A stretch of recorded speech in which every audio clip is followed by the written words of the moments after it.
We couldn't find a bus, but we've looked at the calendar. So welcome to AC Insight's very first and potentially very last Christmas Market Cast.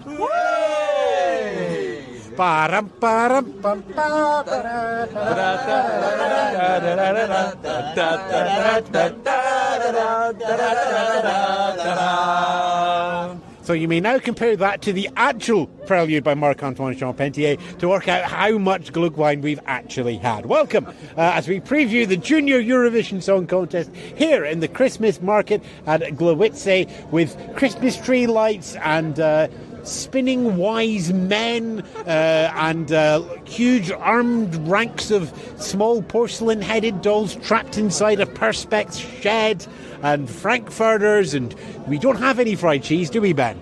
The guy lost his power. Yeah, so no fried cheese.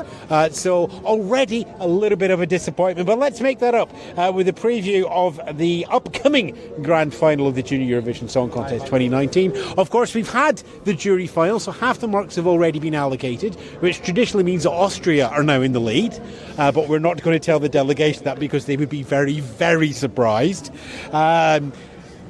Low one. Anyway, so right, let's see. Who have we got here? First of all, we've got me, Ewan Spence from ESC Insight, in case you haven't worked that out. I've made this one on time. Next, David Webster from All Out Eurovision, allouteurovision.co.uk. Kurtis Carter from OGAE Australia. Ben Robertson, nice to hear you all. Nice to hear all of you again, I guess. Yes, welcome. Yeah, and Nicklas Nørgaard from ESC Fan TV. So just a record, Nicklas, you've never been on this podcast before, have you? Well, I was on the one where you weren't on. You know, the... Oh, right, so you have been on before, but I'm not... Oh, you're the one who was at the end. I'm one of those who made it on Monday, and I had a microphone we could use, you know, because someone had to have the equipment, right? Yep, that's right. I don't have the equipment. No. Right, okay, let's just head down the place. Oh, we do have lurkers in the background as well that may or may not pop in. So we also have watching somebody who's panicking. Panicking so much he's decided I'm not even going to mention it. No, because my government doesn't want me here. Right then. Okay, so... now everybody out there is trying to work out who you are, so congratulations. Right, let's go from the top of the running order. Kurtis, it's probably only fair that we start with yourself, and we will rise from Australia. Jordan opening up the show and closing as well, winning the fake scoring at the end of the rehearsal. Yes, we finally won Eurovision, and will probably be the only time that Australia will win. Did you remember to take a picture? Yes, I videoed it. Excellent, good. Because during dress one, Spain won the first dress rehearsal fake voting as well, and they were very excited. I bet they were. That's not the done thing in the Junior Eurovision press room, it has to be said. But Jordan put in a wonderful performance, really confident on stage, really growing into the sound as well. Yes, he is. Every performance he's getting better and better. And, I don't know what else much to say. He has a great presence on stage. He connects well with the camera, and I'm pretty proud of him. And you were in the arena for this, weren't you? Yes, I was, and it was a good crowd reaction as well. The first few seconds of this, I thought Jordan was absolutely on fire. Every single camera point, his vocal quality and timbre is superb. About 2 minutes in, that dreaded Junior Eurovision boy moment happened. Just a little tiny quiver. Well, what happens when your voice does break is that you can't control it. And he couldn't control some of those more gentler notes before that final chorus. So what he did, he just kept coming down until he found a note that fit. Sensible, but a right shame to happen there and then. That said, though, if you're doing that in front of a professional jury, they're going to go, I know what you're doing. Smart move in a live environment. It's a question mark, we don't know. Indeed, because we also have 2 children on each jury as well. Briefly remind me of the makeup, Ben? Yes, it's 3 adults, 2 juries that all sit together in the same room in each country. Right then, second up, we had France and Carla with Bim Bam Toi. Wasn't that it was just fun? It's full of energy. You know, I was really worried when I saw the music video. I was like, this is a very music video type of song. I don't know how they would pull it off live, but I feel like they've been able to do a fun performance that I think the kids will really enjoy. I'm still not completely feeling the performance and the visuals on that one, but when you have it in the running order, you have Jordan with this powerful, sentimental, and then you have a classic Swedish sawtooth coming in as well. Well, for me, it really captures the fun and the energy that kids will want to see on the stage. So I think that's one of the reasons that Carla is one of the favourites going into tomorrow's live final.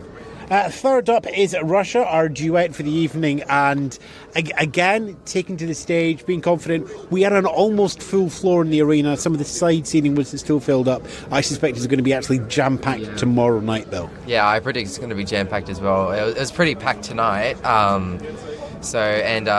The audience reactions were great tonight. And it just gave Russia that little bit of extra energy, that lift. And like all the acts, it's just a little bit more glue, that little bit more adrenaline when you're performing. And you find, especially tomorrow as well, just finding that extra little bit that she could put through. Yeah, totally. Russia did elevate again, and I think it was because of that audience being there. Yeah. And then we move on to Macedonia, who had some technical issues in the afternoon dress rehearsal with the in-ear monitors meant 3 aborted run-throughs for Mila. But stepping up here and singing yourself into contention, Ben? I wouldn't quite go that far just now, but there's a Russia to Macedonia comparison of tempo here, and I think the Macedonian character that Mila is, and I think the powerful nature of the song side by side gives Macedonia the edge in that battle. How far that takes is a different question. It's very early in the running order for a winner, but that comes across better now you see the order of the show. I'd love to see North Macedonia get a top 10. I'd love to see Macedonia top a jury vote again, just getting a bit scared. Whoa. Yeah, it's just like, static singer at adult, top of the jury. Static singer at junior, top of the jury. Maybe they're trying to say something. We don't know they're going to be top of the jury. We're just making that bit up. We'll see tomorrow when the scores are done. Spain making their return to Eurovision. I think it's like second, first, second, fourth, and then lots of missing years, and they're coming back now. Absolutely, and wow, aren't they just coming back? That high note that she hits, it's flawless each and every time, and everyone in the arena for the jury final loved it this afternoon. Yeah, and I think the great thing about the Spanish entry is that they've managed to do a staging that's so that it tells the message. So even if you don't understand Spanish, I think a lot of people will see this and get the message, because there are a lot of countries who have these environmentally friendly songs, or a song like Ireland. I don't feel like the message in their staging comes across for people who don't speak Irish, whereas this, I think everyone can get it. And you get it within, as we said before, in like the first 5-10 seconds. The storytelling sets out everything you need to know about Spain. And of course, being Spain, you can expect a jury note every 8 seconds. Yeah, right. Okay, Georgia up next as well, with Giorgio coming off the talent show. And we know how important those talent shows are, and the greater visibility that we're getting in Georgia for the acts coming to Junior Eurovision. But it doesn't necessarily translate to the full-up success. Yeah, look, the thing I remember the most about Georgia is the balloons coming down, and the audience... No VR balloons. They went for actual balloons. Physical property balloons. Actual balloons. France has done the same this year as well, so it's a balloon kind of year. So it's kind of disappointing that the climax of the song and the most important part of the song is when red balloons come down on top of the audience. So... Isn't it ironic that you have an Eastern nation in Georgia getting lots and lots of balloons and wasting all that plastic directly after you get Marte from Spain talking about the plastic crisis in the oceans in the Mediterranean. Like, somebody had fun putting together the producer-led running order. Plenty of fun, yes. This is an interesting song because it's written for Georgie, and it's not a contemporary song style. It's very laid back and very jazz in its elements. I think it was interesting for the jury show if this gets the lower numbers, the 3, 4, 5 points, or if it's just below that. It's one of those that's in that cusp of, like, we're talking a Eurovision, will it get just enough 2s and 3s to qualify? It's one of those kind of songs. If your jury has a jazz aficionado, he's going to go, that's good. That's what this style is needing, and may well help to talk and explain the jazz notes to the rest of the jurors. Right, we'll move to Belarus next, and Ashen. And this is one that has grown on me and really has grown into the song and the staging over the week. Yes, and she does get better and better for each rehearsal, I feel like. I still feel, however, that the song is very much playing the same kind of game that Belarus was playing last year, which is this, like, trying to go with... Don't win again. Well, also that, but it's also the whole thing of this, like, urban, we think this is what the kids want culture, and it could be because they don't want to host next year, but... I don't know why they would go for something that's so much like the thing they did last year, which, completely made a fool out of them on their, hosting year. I think you might have a little bit of disagreement on that one there. Yeah, I disagree with that one. I feel like they have the idea that why change something that works? Everyone enjoys the Belarusian songs so far, and they do pretty well. So I don't see why they should change it. And it's popular in Belarus. She won the televote in Belarus. This is what Russia wants to send.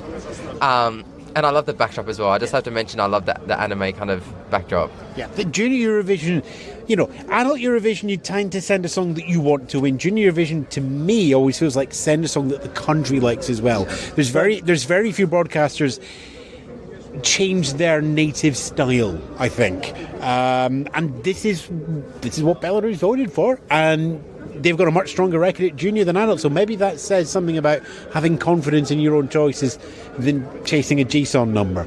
Well, there's nothing wrong with the Belarus song, but then for me there's nothing right in doing that, because there's nothing that's going to make it stand out, and we've got a lot of competent singers on this stage, a lot of well-crafted songs. It's just going to get lost in the mid-table for me. Okay, David, do you want to stay with Malta and We Are More? Yeah, this one feels like a bit of a mishmash. She's a competent singer. The outfit doesn't seem to really go. We've got words on the screen. The lyrics are a bit wishy-washy. It feels like we've got all the right elements, but in all the wrong places.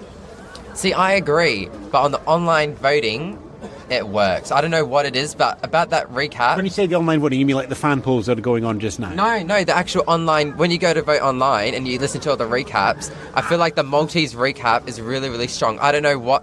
It's the part of the song they use, it catches me every time. Because, yeah, on the online voting system, you actually have to listen to all the clips. Certainly at this point before the show, when we get to the 15-minute in the live broadcast, I don't think you have to go through the clips again. But at the moment you're forced to go, you have to listen to a bit of all the songs. I hadn't been through the voting page yet. That's really interesting. Right, what are we going to have after that? Wales returning to the contest for a second time with Erin and... lots of C's, L's and Y's in the title of the song. This is a bit of a weird one for me, because I do like how they wanted to put some more of their culture in the song. It just bothers me that they haven't put more thought into the staging to get that across, because I feel like the song now just looks like another pop song with a very cheap staging that didn't cost S4T a lot in terms of the LED. So I wanted more from this, because if they were to go full cultural, this is Wales, this is what we have, I think this could have really stood out, especially at this place in the running order between two very produced pop songs. Yeah, I agree. I think I've said in the previous podcast as well that this is just dance competition kind of number for me. I just want the dancers off the stage. The dance moves they do just frustrates me. One of the things for S4C is they are a very small broadcaster in the United Kingdom. They do not have a huge amount of budget. The big thing for them that says We Are Wales is actually just having the Welsh language being broadcast across Europe. To them, that is their victory. The fact that everybody is listening to Welsh. And yeah, I take your point that, it costs a lot to make up these LED projections. We're talking about huge resolutions of graphics. It's not something you can just put together on a laptop in PowerPoint quite quickly. I think they made the choice, which is Welsh is the more important part, finding a good singer is the more important part, and getting that out there. You actually noticed the Welsh throughout as well. There's a little bit of Welsh from the spokesperson when they come on stage, make sure it's in there. I've been asking all the artists about what song they would sing, and of course Erin was one of those who went straight to a Welsh language song. They are on point with the message. Moving on from Wales, and of course all of these comments can probably be out of date a couple of hours after you listen to this podcast when Wales wins Junior Eurovision and Belarus comes up second. But you can leave your comments back on the podcast main website at escinsight.com. Everybody else here, we're in the middle of the show. Quickly do your URLs again so people can leave comments or Twitters or Facebooks. All at Eurovision.co.uk. OGAE_Australia. Ben, we have to skip you because otherwise we get a double play. ESCFansTV.com. You're skipping me, aren't you? Yeah, okay, right, I'll skip you. Yeah, gave you a chance there just to, overrule the boss, but you decided not to. But we're going to come back to you, Ben, for Kazakhstan and Yerzan, because you've been speaking to the head of delegation. And much like Wales getting the Welsh language out there, Kazakhstan getting Kazakhstan out there for them is a win. Well, let's put it this way. The head of delegation that's came over is the deputy chairman of the channel in Kazakhstan. This is very serious business to them, and it is very clear that the strategy here from the broadcast and from the nation of Kazakhstan, we have a state-owned broadcaster here. Junior Eurovision is one of the few platforms they have to reach out into the West, and if they can succeed here, it is a stepping stone to not just the Eurovision Song Contest, but great EBU cooperation, and then those markets open up to diversify Kazakhstan's economy. Yeah, and we have to remember that the EBU is not just Eurovision. You've got things like Euronews, where news information and videos on national and international events are shared. There's the children's programming, which Junior Eurovision is a part of, but there's a lot more programmes going as well, plus all the backup in services and the learning that goes on. So getting into the EBU is not just Eurovision, although it's the part that the public sees. Can we talk about the song? I'm sorry, but this is very... No, I totally agree with Ben. Coming from Australia, I'm very much interested in Kazakhstan's story and what Kazakhstan's trying to achieve. And I also was able to meet the head of delegation, and I didn't have a full interview with him, so check out Ben's article for all the detailed information. Checks in the post, thank you. Yes. But no, can we please move on to the song? Because, look, this was my winner for the jury show, and I think it was the arena's winner as well. There's a lot of nodding heads here. Right. Go on, let's have this first, but I'll explain after. I just, again, in the rehearsals I cried, and again today I cried, and I was shaking, and there was similar reactions around me. I could see other people crying as well. I haven't seen this kind of happen at a Eurovision for a while. I have seen exactly this happen before, when a song comes to the jury final and you go, that was it. Museo, when it won Junior Eurovision, was completely underrated by all of us, came to the jury final and it just worked. I think, and anybody in the arena correct me here, was the reaction bigger for Kazakhstan than for Poland? I think it was. Yeah, it was around the same level, yeah. Right. The issue I think we have is the voting system here. I think Kazakhstan needs... I think we'll get a good online vote, but not win that. So it needs to be 40, 50 points ahead, I would say, of the juries. I think that is possible. I think this song is beautifully tasteless. It is... Is that the translation, or have you just made that up? The translation is kitchen sink, because that's what's been thrown at this song. It's got so much crescendo, which shows off Yerzan, and we know this competition, for better or worse, if you have a brilliant performer that belts it, it works. And that's why I say it's tasteless, but it's so effective. These are the kind of songs that are just so Eurovision, and I think that's kind of... You've went Barrowman on us, you have to sit out for 2 minutes now. To be absolutely fair, it takes a huge amount of skill to be this cheesy this well. Exceptionally cheesy, but he is just on point throughout the entire song, and he builds that so that you've got that crescendo and that big finish. He does a full costume change halfway through the song, so hats off to him for that. That blue jacket is, well, it would look ridiculous on anyone else, but it looks fantastic on him. It's just brilliant, masterful. And for our UK listeners, it's one of the first big Strictly moments of the night where we get the terms and conditions halfway through the song. Watch out for that, and it's our little heads up for funs you can have with that one. Okay, on to hometown superhero in Vicky Gabor and Poland's entry on home advantage. Can they do 2 in a row? I mean, there's still a possibility, because the online vote... Still a possibility. It's kind of narrowed a bit now. Well, I think, because she has been on The Voice, and we know that she can sing. However, I feel like we have the same issue here that we've seen in the national final, which is that she is just not hitting all the notes that great. And the issue here is that I feel like you can hear the backing vocals more than you can hear her. For the online viewer, for the Polish viewers, that doesn't matter because they love this song. They're going to support this song. But for the juries, they're going to look at it and think, isn't it weird that we can't hear her that well? Maybe there is something here. And I just want to quickly point out that, they were first at one point in the voting at the jury final. And I was sitting next to two little Polish girls. Fake votes, remember, folks, but, it's still fun. Yes, the fake votes. But the point is, I was sitting next to these two little Polish girls, and when they got out of that winning position, they looked so incredibly sad. I think they thought this was the actual voting and that Poland was not going to win. So I feel quite bad for them, actually.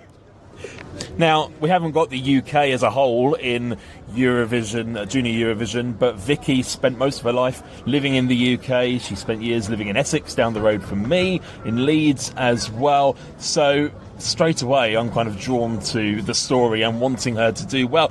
Yes, she wasn't quite note perfect in the jury final.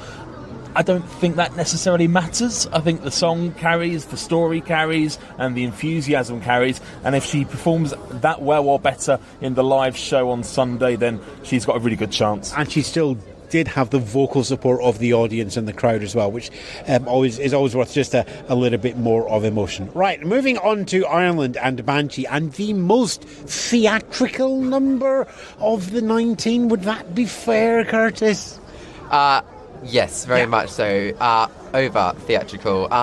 It could benefit Ireland, but it could also hinder Ireland. So I'm very excited to see how the public votes. I'm pretty sure this is going to be a jury kind of song. I feel like this will do very well with the jury.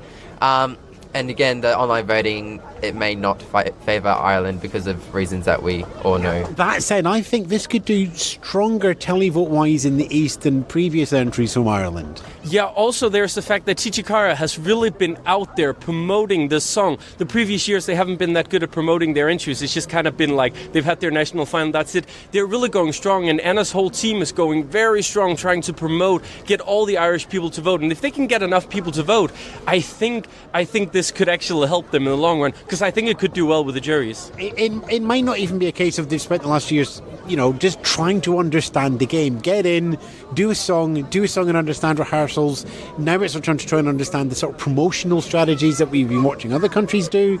So potentially Ireland have been learning some lessons along the way. Wales are in that process as well. And any new entrants that come in next year from the Celtic region will have to spend a couple of years learning those lessons too. And, I can't think of any other Celtic nation that could make it next year. Cornwall could, yeah. If we've already had the argument about regional, let's just go to the county level. Yeah. Lib Dems take away the one constituency they have. That's the Brexit alarm. Right, let's not mention that one. Right then, okay, Ben's back, as you can hear, off his Barrowman alarm, so watch it. I got to have a drink while I was missing anything. I thought the show was over after Kazakhstan, so right then. Ukraine and the spirit of the music. Poised, elegant, delicate where she needs to be, strong where she needs to be, but I don't see a call to action in there. This is a great performance for her. Is it a great performance for anybody else to go, I want you to do well? It's a difficult thing. I mean, compare it directly to Kazakhstan, where Kazakhstan's such a call to action, and it's written for that purpose. This is written for her to enjoy herself. And it's sad that human beings like us can't judge and compare those equally because they're just so different. Yeah, this is a case of we have a great song, but it's not necessarily a great competitive song, whereas Kazakhstan is a great competitive song, but it might not necessarily be that song you remember 15 and 20 years' time and go, oh yeah, that one, that kind of stuck in my head, let's have that one. It's not going to be there. But again, she chose her song to perform herself, and she had that smile at the end of the performance coming off the jury and just went, yep, personally nailed it. Yeah, it's just very forgettable for me, and not any discredit to her. Sophia, very competent singer, and the song is beautiful, but it just doesn't seem to fit in this competition. And now it's time for a medium-sized prop from the Blackpool Tower Ballroom as the Netherlands bring the small picnic table through for Matthew and Dance Make You. Remembering to make sure they put the table round the right way because his name is written on the top. Yes, they did get that wrong. Yeah, they had to stop a rehearsal in the normal tech run-through. They said, well, what? Table's round the wrong way. And I can only imagine that the delegation have got this slight panic that that's going to happen again on the live show, because how much trust can you put in them putting that table the right way? I think we can put all that. Everybody's very professional behind the show, and we don't want to start conspiracy theories like that too early. I think it wouldn't matter. Matthew is so cool. He's just oozing that you want to be in my gang kind of element on the stage. The dance moves are slick. You'd think Sweden had been involved with this production. The five of them are just so coordinated together. It's fantastic. I love this one. For the record, it's not five, because they were in the Norwegian national final previously, not the Swedish national final. But there is that high energy boy band, boy group. They're not even a band, they're just all dancers. But that whole connectedness, it's kinetic, it's energetic, and it is different to everything around it. Yes, it is. And I would say, like, this isn't one of my favorite songs when I listen to it, but seeing this in the arena, it livens up the whole arena. Everyone is dancing, having fun, there's lots of color, and I think that'll translate onto the viewers. I think people watching this at home will see this and think, wow, this was really fun, and they'll remember it because of that. So we did ask earlier, could Poland do the back-to-back victories? I think we actually have a more important question here. Can the Netherlands do the double? Possibly. After watching the jury final, before the contest, I was like, maybe not. After watching this jury final, Matthew is certainly a favourite in Poland and in the arena. I was very, very surprised. So good luck to the Netherlands hosting 2 times next year. It's getting a higher and higher possibility. So. I mean, it would be terrible if Avrotros had a plan for another city other than Rotterdam ready to go. They could just go, what's wrong with this bid? Oh, the roof was too small. Oh, that's all right, the kids are smaller. And then we come up to the run at the end because Matthew is the last male voice. We talked before, it's like that point where you get to a show and you go, I think I've heard the winner, and you kind of tune off for the last couple of songs. And I do wonder if there's going to be a little sneaky psychological play here that gives Netherlands a couple of extra breaks, because there's a break right after this. And not only that, what actually comes afterwards is not just female similar, it's very genre similar as well. It becomes very sentimental after Armenia in particular. Yeah, we were going Armenia with a slower tempo, then Portugal with a ballad, then Italy with a ballad, and then Albania with a ballad, effectively. And Serbia. And Serbia right at the end, but it's not a ballad, so that ruins the pattern, Kurtis. It is a ballad. It's a Balkan ballad. There's a difference between a ballad and a Balkan ballad. I do not want to hear Sanna Nielsen singing L'année Moi. I never, ever want that cover. But you've got all those similar songs, and they will feel similar to the casual viewer. Oh, all right then. And Casual viewer. It feels so much for me. I'm like, is this a new song? Oh wait, no, it's a different song. Oh, it's not just Portugal for 6 minutes. Yeah, it's Lisa Ajax doing Mormon Va. Well, 3 of the 5 of them have got the environmental theme going on as well, so it does feel a little bit like Groundhog Day. so it's interesting from a running order point of view, because almost every running order now, with it being producer-led, is sawtooth, as we describe it, so it mixes them. We've got an unusual section here, after something very interesting. The danger, for better or worse, because you can compare them all now. So if one of them is obviously better, will that get votes? Because obviously you remember that one as being good. That's where the theory goes. So if any one of these can stand out, it might hoover up support and away from all those others. And that is, personally, is Serbia at the very end of this. But let's run through and give everybody a fair swipe at the microphone. Armenia and Colours of Your Dream. Yes, this is one of those that's really stood out for me this week, because like in every single rehearsal, she's just been pitch perfect. She's done it. She's went in there. I think they've fixed everything that I wanted them to fix from the national final. I think this has potential. Had this been in a better place in the running order, as we've already talked about, I think it could have done a lot better. But I think if one of these songs in the later half was to stand out, I think this is the one. Portugal up next. Do we have a champion for Portugal? Oh, not for me at all. Oh, that doesn't make a good break there, does it? Who's champion in Portugal? Well volunteered, Kurtis. So, Portugal. Who's Portugal's champion?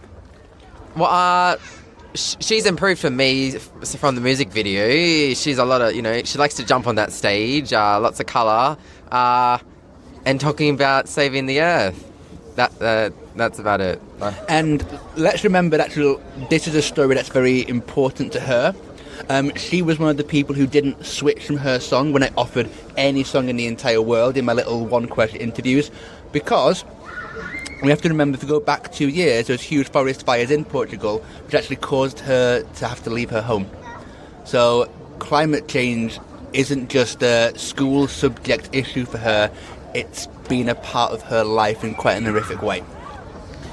Following Portugal in the order, we have Italy. I'm breaking again because I have to do the phone. Who's taking Italy? I can do it. I mean, it's the same song. Right, that's it. Running joke. Right then, okay, so who's going to champion Italy? Kurtis. Look, I like Italy a lot better than Portugal. So You can't say that and then start laughing. But there's a second thing here. You've had a producer running order from 2 to 19 minus Poland. It so happens that the songs that, sadly, the people around here are not really championing are at the latter end. It's very unusual for a producer order. There's going to be lots of things to think about afterwards when we see what happens with the results. This is interesting and different. Mm-hmm. Yeah. Okay. Albania. Who's going to champion Albania? Kurtis. I love Albania. Oh my god. More than you do love Portugal and more than you do love her. No, personally, like from the first the first day of the second rehearsals, it was one of my winners, and I'm not a fan of I like my ballads here and there. But yeah, it stands up there with Kazakhstan with me, and she really brings it to the stage. The only issue is that she's right before Serbia, and that's where the issues come from, is, like you said, Ben, comparisons may occur. Yes, but I will say that Albania has been one of my favorites from the very beginning as well, and I wish this was in a better position, because I do think it could stand out more had it been in let's say the first half. And I think she's a great girl. I talked to her today. I did a little interview with her, and she's so sweet and she's so professional. I didn't think of that when I saw her in the national final, but she's so professional, and I think she could do well, and I hope to do her country proud, because Albania is always one of my favorites in Junior Eurovision, and they're always underrated. So I hope this is a year that's the turnaround for them. And we're going to be finishing off our 19 songs because, although I joked, Denmark actually isn't here. Oh no. Well, we created the contest, and there were Danish people writing in the writing process of Rux's song last year, so we're still here, kind of. I think Jonas has written a song this year as well, Lednikov. He's Spanish. He's Swedish. He's Spanish. I'm going to leave that Spanish in for the edit. Hey, Jonas, we love you. Thanks for listening. Actually, you've got Danish staging for Spain. Come on, you've missed an opportunity there. Yeah. I keep forgetting her. Nicolina, that's her He was name. talking to me, but thanks for taking the bullet. You're welcome. So we finish off with Serbia, chosen at random. I, much like Mizeo was, chosen at random to finish off in Malta 2016. Yes, it was. Yes. Do you think the producers would have considered Serbia as a closer? I love it as a closer. I think having the false ending is the most brilliant message to put at the end of the song. That, as the run of every single performance, we've had so many environmental themes, but the way that ends with the backdrop message is just a brilliant bit of production stuff. Of course, human beings would never do that, Ewan. No, not like we'd find a half-buried Statue of Liberty in the middle of the desert and Charlton Heston hosting Junior Vision going, I'm home! I think Daria does this amazingly well. Really impressed with her. And I think she reinvigorates the end of the show, because I think we might drop off with those last few songs, but then she's there, she's poised, 3 minutes, doesn't falter, straight down the camera, wind machine to full effect, and that final poet stare is brilliant. So confident on stage as well. A performer beyond her years. To be honest, watching in the arena, it wasn't my favourite. But watching it on the screen, is a completely different story, and I just have to give a round of applause to the production team and that stage designer, because it's one of the most beautifully constructed stage shows, and camera work is just amazing. The points come from down the camera. The audience is great. The arena gives you that feeling. You can get a big burst of energy from there, but you've only got the votes on their phones, and that's not a lot. No, that's it, and that's where it counts. That's exactly where it counts. Yeah, I completely agree, and I think, like it has been said, this is a perfect way to close the show. I think you would almost think that this was producer made, because it is the whole, like, we're stopping and it's like the planet is over or whatever. Yeah, we have everybody talking about the different environmental issues, the fact that the youth are taking on a more activist role in politics and the world and the economy and everything, and then you just wrap that all together and go, you know what?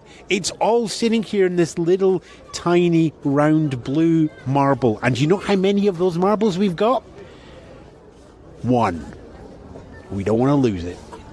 The big words on the screen at the end, we don't have a planet B, and that just rings true and resounds for everybody, that we have to do something like Daria and the others are telling us to. Indeed. So that is your Junior Eurovision 2019 running order for the grand final. We're getting close to the end of the Christmas market running out of Glühwein, which is great, because I don't think I can edit out many more stumbles. That one's going to have to stay in. That's going to be awkward. So before we do that, highlights from the show. What can people look forward to? What's caught your eye in the whole 2.5 hour extravaganza? Yeah, for me, it's just the production in general. This is a 100% Polish TV station production. They're doing everything by themselves, and I'm so impressed. Like, everything seems to be running so smoothly. The graphics are great. The staging is great. The stage itself is great. I think Poland is ready to host the main Eurovision, and I'm excited for them to win at some point so they can do it, because they are really putting on a great show this year. Yeah, it's the progression in the maturity of the music for me. The fact that we're watching 19 songs that would be fitting at the adult competition in the hands of adults. It's fantastic. I think there's a couple of songs in there that adults would struggle with as well. Absolutely. They put the adults to shame quite a few times throughout the show, and that's great. Oh, God, you put me on the spot. You had 2 to warm up, Kurtis. You've got 2 to warm up, and now another 10 seconds while I'm telling you. You had 2 to warm up and another... Are you good yet? Do I need to keep stalling you? Yeah, you got it right, okay. The thing that I remember from the show, and that after the show, what I remember is, share the joy, share the joy, share the joy, share the joy. I'm pretty sure that's Gromi's best Eurovision song, yes? It's a wide, expansive field of choice there, isn't it, man? Highlights. I'm going to have to do some Googling tonight to see if Astana or Almaty has any Christmas markets, because I think I'm enjoying this podcast, and I would like to do the same again next year in November. Yeah, I mean, I've been going back. The only other chance on Insight we've had to do a Christmas market cast, I think, was like the Swiss national finals in like 11, 12 or 13. Was it you and me that won? I think that was, yeah. So that would be... Do the Monkey was 20... It was, so 2012, December 2012, you were in... Don't embarrass people by making sure that you know when you can remember when Do the Monkey was. Yeah, I can remember Do the Monkey. Yes, of course I can. Yes. Yeah, so I don't think we recorded then, even though we had 17. But yeah, the location, spinning it between the two cities, you have your hosting here, you have the delegation sitting in Katowice. It gives you a really good feeling of this area of Poland. It does. This area of Poland is very similar to where Dusseldorf was in 2011, in that you've got a metropolis of cities in this area that are all connected like 5 minutes on the train from each other. So if Eurovision came to Poland, this region has a few different arenas, be it from Krakow all the way up here, that would be able to host a competition, and you could get between all of them very easily. Poland, if it did win the main Eurovision, I think it would be very, very easy for fans to come. And if Poland were to win that main Eurovision, part of me is just going, use that stage design again, because for me, that is probably the highlight for me. The fact that with the LED ribbons going down the side, you don't really, looking at the images of it and the static pictures, you don't really get just how powerful that is in the hands of a good stage designer. It gives them, a simple camera sweep gives you much more motion. There's more lining effects going on. We've got running lights going on. We've got static lights. We've got fish nets getting wrapped around them at some point. Actual nets for fish, not fish nets. And you have the neon and the back screen and that lovely false perspective where you got you think there's 6 ribbons. That's not. There's 4 in a picture at the back. The construction and the design of the stage is just wonderful, and it looks sumptuous on television. And this is a show where all the production values that you would expect from the adult contest are there on screen at junior for a much lower cost, it has to be said. It took my breath away when I walked into the arena for the first time on Thursday, seeing that stage design come to life. They really have outdone themselves and really deserve a pat on the back for that. Indeed. So you'll be able to watch that streaming at junioreurovision.tv. Your local national broadcasters, if they're showing that, will have that on localnationalpodcaster.tld/Eurovision or Junior Eurovision or something, and you will find the links there. Those of you in the UK, you've got a choice. You can tune into S4C in the red button and have Welsh commentary or English commentary. If you're in London, you can tune in your digital radios to Fun Kids Radio, who are broadcasting it, or if you're up in Gateway. Castle Point FM is where you can listen to some fantastic commentary. Go all American, give us the call sign. It's castlepointfm.com. That's the URL. I was going to so they could tune in the frequency. The FM. It's online. So why have you got FM there? For music. Oh, okay, right. Good save. Here, drink more. Right, okay, thanks all for listening. It's been a shorter run at Junior Eurovision with the first rehearsals closing, so we haven't had as many podcasts to go into detail, but frankly, I should have mentioned that as well. The closing of first rehearsals, I think, has really helped the show. But we will dissect that and go over the implications of that for the adult contest as well in the coming weeks and months on all our websites. So thank you all out there for listening. Thank you to my guest here at the inaugural Christmas Market Cast. Yes, thank you so much for having me. And people can go to escfantv.com. We have our live Eurovision reviews, and we have one right after the Junior Eurovision, so that's going to be fun. Plenty of stuff on ESC Insight, plenty of interesting talking points from this year's contest, and there'll be many more interesting points in the future as well.